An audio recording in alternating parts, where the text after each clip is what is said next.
दोनों देशों के डेलीगेट्स, मीडिया के साथियों, नमस्कार। सबसे पहले मैं मेरे प्रिय मित्र राष्ट्रपति ट्रंप को मेरे शानदार स्वागत और आतिथ्य सत्कार के लिए हार्दिक आभार व्यक्त करता हूं। राष्ट्रपति ट्रंप ने भारत और अमेरिका संबंधों को अपने नेतृत्व से संजोया है, जीवंत बनाया है। जिस उत्साह से उनकी पहली टर्म में हमने मिलकर काम किया, वही उमंग, वही ऊर्जा और वही प्रतिबद्धता मैंने आज भी महसूस की है। आज की चर्चाओं में उनके पहले टर्म में हमारी उपलब्धियों का संतोष और गहरे आपसी विश्वास का सेतु था।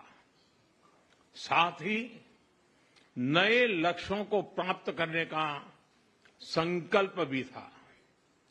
हम मानते हैं कि भारत और अमेरिका का साथ और सहयोग एक बेहतर विश्व को शेप कर सकता है।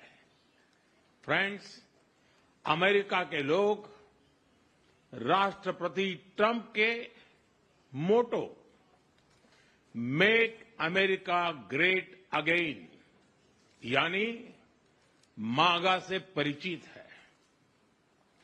भारत के लोग भी विरासत और विकास की पटरी पर विकसित भारत 2047 के दृढ़ संकल्प को लेकर तेज गति शक्ति से विकास की ओर अग्रसर है। अमेरिका की भाषा में कहूं तो विकसित भारत का मतलब मेक इंडिया ग्रेट अगेन यानी मिगा। जब अमेरिका और भारत साथ मिलकर काम करते हैं यानी मागा, मागा प्लस मिगा, तब बन जाता है मेगा पार्टनरशिप फॉर प्रॉस्पेरिटी। और यही मेगा स्पिरिट हमारे लक्ष्यों को नया स्केल और स्कोप देती है। फ्रेंड्स, आज हमने द्विपक्षीय व्यापार को 2030 तक 2 गुना से भी अधिक बढ़ाकर $500 बिलियन तक पहुंचाने का लक्ष्य निर्धारित किया है। हमारी टीमें एक पारस्परिक लाभकारी ट्रेड एग्रीमेंट को शीघ्र संपन्न करने पर काम करेगी। भारत की ऊर्जा सुरक्षा सुनिश्चित करने में हम ऑयल तथा गैस ट्रेड को बल देंगे। ऊर्जा इंफ्रास्ट्रक्चर में निवेश भी बढ़ेगा। न्यूक्लियर एनर्जी क्षेत्र में हमने स्मॉल मॉड्यूलर रिएक्टर्स की दिशा में सहयोग बढ़ाने पर भी बात की। फ्रेंड्स, भारत की डिफेंस प्रिपेयर्डनेस में अमेरिका की महत्वपूर्ण भूमिका है। स्ट्रैटेजिक और ट्रस्टेड पार्टनर के नाते हम जॉइंट डेवलपमेंट, जॉइंट प्रोडक्शन और ट्रांसफर ऑफ टेक्नोलॉजी की दिशा में सक्रिय रूप से आगे बढ़ रहे हैं। आने वाले समय में भी नई टेक्नोलॉजी और इक्विपमेंट हमारी क्षमता बढ़ाएंगे। हमने autonomous systems industry alliance launch करने का निर्णय लिया है। अगले दशक के लिए डिफेंस कोऑपरेशन फ्रेमवर्क बनाया जाएगा। डिफेंस इंटरऑपरेबिलिटी, लॉजिस्टिक्स, रिपेयर और मेंटेनेंस भी इसके मुख्य भाग होंगे। फ्रेंड्स, 21वीं सदी टेक्नोलॉजी ड्रिवन सेंचुरी है।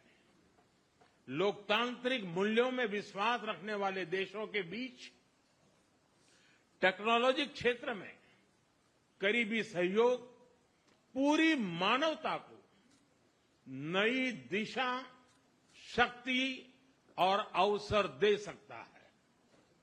भारत और America artificial intelligence, semiconductors, quantum, biotechnology तथा टेक्नोलॉजीज में मिलकर काम करेंगे। आज हमने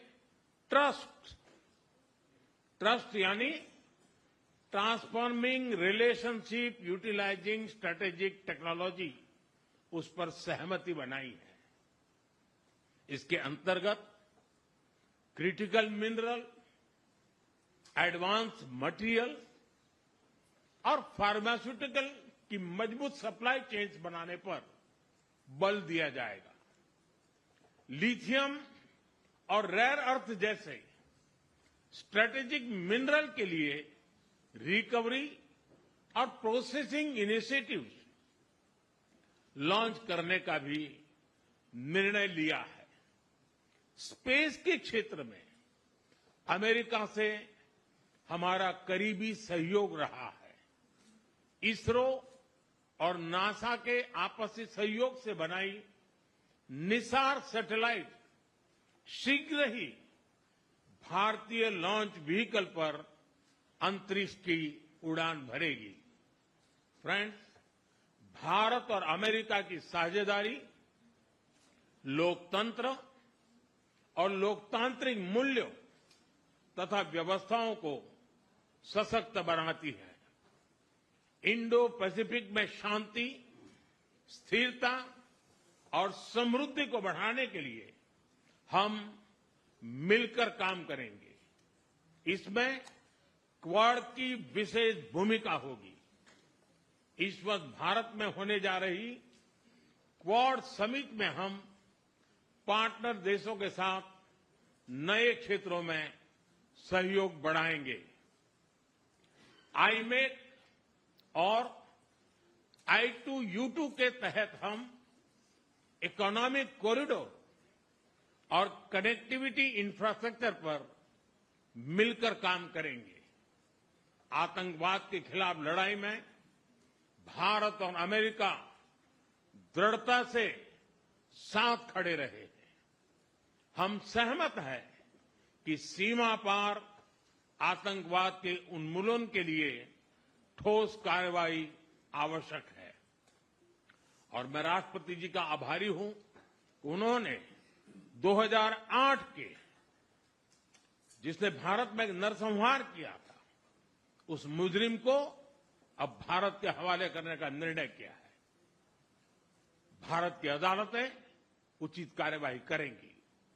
फ्रेंड्स, अमेरिका में रहने वाला भारतीय समुदाय हमारे संबंधों की महत्वपूर्ण कड़ी है।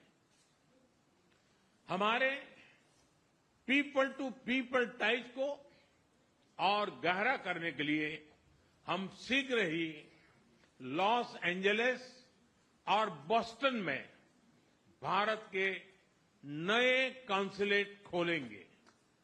हमने अमेरिका की यूनिवर्सिटी और शिक्षा संस्थानों को भारत में ऑफशोर कैंपस खोलने के लिए निमंत्रण दिया है। राष्ट्रपति ट्रंप आपकी मित्रता और भारत के लिए दृढ़ प्रतिबद्धता के लिए मैं आपका आभार व्यक्त करता हूं। भारत के लोग तो 2020 की आपकी यात्रा को आज भी याद करते हैं और उम्मीद करते हैं कि राष्ट्रपति ट्रंप एक बार फिर उनके पास आएंगे 140 करोड़ भारतवासियों की ओर से मैं आपको भारत आने के लिए आमंत्रित करता हूं। बहुत बहुत धन्यवाद।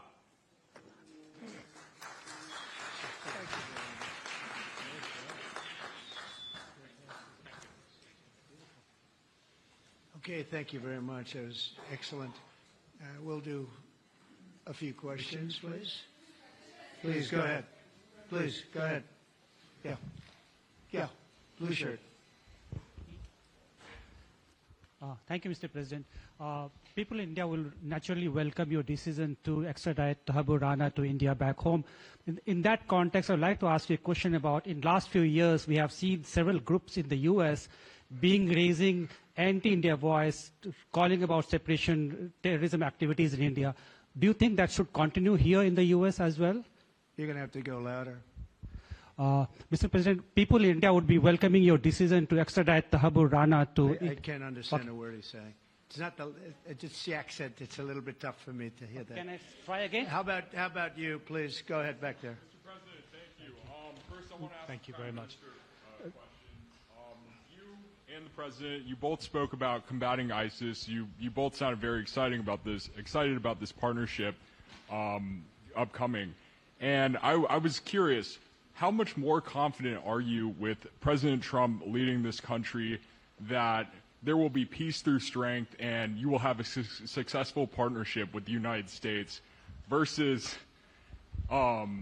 with Biden's incompetence and weakness over the last 4 years?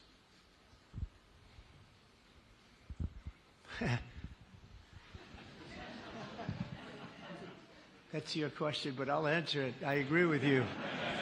Yeah, gross incompetence. We're going to have a fantastic relationship, and it has been. Look, the whole world's been set back over the last 4 years by the weakness of the United States, the weak leadership of the United States. But I think we've taken care of it in just 3 weeks. It seems to me that even some of the media that we wouldn't prefer has been writing that this is a much different country right now, that the world has a light over it, not only our country, but the whole world. The Prime Minister told me that before, too, even over India. The world has a light. They need the United States to be strong and powerful, but good. And I think that's happened, and I think it's happened in a very short period of time. But I will tell you, we're going to have a fantastic relationship, and it'll make both countries much stronger. Yes, go ahead, please.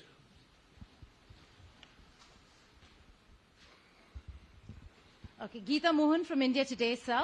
I'll just take my colleague Lalit Jha's question forward because you couldn't understand. Okay, fine. The question is about the fact that you've decided to extradite Thakur Rana. Thank you so much. India has been waiting to have him back in India to bring him to justice. But there are many other elements in the United States of America, particularly Khalistani separatists who've been working against Indian interests. How is the United States of America going to cooperate on that front with India? There have been allegations that have been leveled against Indian agencies by the Biden administration. Are you going to relook that with Tulsi Gabbard as DNI now? Well, I don't think India had a very good relationship with the Biden administration. Biden, they wouldn't sell them oil and gas, which is rather hard to believe because, it's a good thing to do.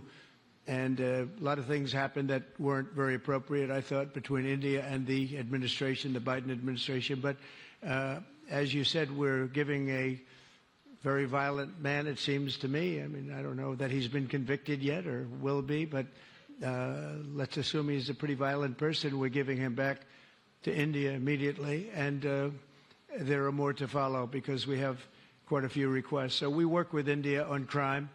And we want to make it good for India, and it's very important. So that kind of a relationship is very important to us. Okay? Go ahead, please. Go ahead. Thank you. Mr. President, you've repeatedly called India a big abuser of trade and said it is really difficult to do business in India because of tariffs. You announced reciprocal tariffs today. I am hoping you can speak about what kind of reciprocal tariffs India can expect Are you willing to make any concessions? And how can India head off these tariffs? I also have one for the Prime Minister. Well, India's been, to us, just about the highest tariffed nation anywhere in the world. They've been very strong on tariffs, and I don't blame them necessarily, but it's a different way of doing business. It's very hard to sell into India because they have trade barriers, very strong tariffs. We are right now a reciprocal nation. We are going to, if it's India or if it's somebody else with low tariffs, we're going to have the same. We're going to have whatever India charges, we're charging them. Whatever another country charges, we're charging them. So it's called reciprocal, which I think is a very fair way. We didn't have that. I was going to do that in my other term, and we had the greatest economy ever in the world. There's never been an economy like we had, and then we got hit with COVID. We had to focus on that, and I wasn't really in the mood to be putting it on Italy and Spain and France and India, frankly, and a lot of other countries, because the world was very troubled until we got rid of that nightmare. But we had the strongest economy anywhere in the world during that fairly long period of time during my first term, as you know, and we didn't do the tariffs. We would have done the reciprocal tariffs, but we decided, and I decided, I think on a human basis, on a humane basis, not to do them because of the fact that there was such suffering all over the world. The last thing we needed to talk about is trade problems. But now we do. We're doing, we see a tremendous future for our country, but we felt that now it's finally time, after 45 or 50 years of abuse, that we will do, and this isn't India, this is among a lot of nations. The European Union is very difficult for us, very, very difficult. They tax our companies at levels that nobody's ever seen before. They take advantage of a lot of things, so we're not happy about that. China, of course, is terrible, and we've never taken in 10 cents until I was president. We've taken in hundreds of billions of dollars from China since I've been president in first term and now.